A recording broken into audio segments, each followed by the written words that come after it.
പാളയം പെറുക്കി എന്താ പറമ്പിൽ കൂടെ നടക്കുന്നതെന്നല്ലേ പറയാം. കൊടും വേനലാണ്, സഹിക്കാൻ പറ്റാത്ത ചൂടാണ്.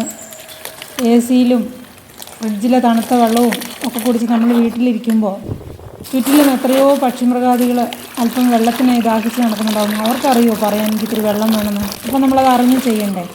അപ്പോൾ അതുകൊണ്ട് ഈ വേനൽക്കാലത്ത് പറമ്പിൽ കിടക്കുന്ന പാളയോ പഴയ പാത്രങ്ങളിലോ ഒക്കെ പറമ്പിൻ്റെ രണ്ട് മൂന്ന് സൈഡിലും പല ഭാഗങ്ങളിലുമായിട്ടും ടെറസിൻ്റെ മുകളിലും അങ്ങനെ നമുക്കൊരു 5-6 സ്ഥലത്ത് എവിടെയെങ്കിലുമൊക്കെ അല്പം വെള്ളം ഒഴിച്ച് വെക്കാൻ പറ്റിയാൽ അത് അവർക്കൊരു ഉപകാരപ്രദമാകും. പിന്നെ ഇടയ്ക്കിടയ്ക്ക് പോയി ഇതിനകത്ത് കൊതുക് മുട്ടയിടുന്നുണ്ടോ, എന്തെങ്കിലും പ്രശ്നങ്ങളുണ്ടോ എന്നൊക്കെ ചെക്ക് ചെയ്യാനും മറക്കരുത്. പിന്നെ ഇതിൻ്റെ റിവ്യൂ, അതായത് പക്ഷികൾ ഈ വെള്ളം കുടിക്കുന്നതും കുളിക്കുന്നതുമായിട്ടുള്ള റിവ്യൂ എന്തുകൊണ്ട് വന്നില്ല എന്നാരും ചോദിക്കരുത്. നമ്മൾ ക്യാമറയൊക്കെ ആയിട്ട് അങ്ങോട്ട് ചെല്ലുമ്പം അവർ 110-ലാണ് പോകുന്നത്. പിന്നെ ഞാൻ എങ്ങനെ വീഡിയോ എടുക്കാനാ? പിന്നെ അവർക്ക് ഇഷ്ടമല്ലായിരിക്കും ക്യാമറയുടെ മുമ്പിൽ വരുന്നതും യൂട്യൂബിലൊന്നും. അപ്പോൾ അവരുടെ ഇഷ്ടത്തിന് വിട്ടെന്നേ.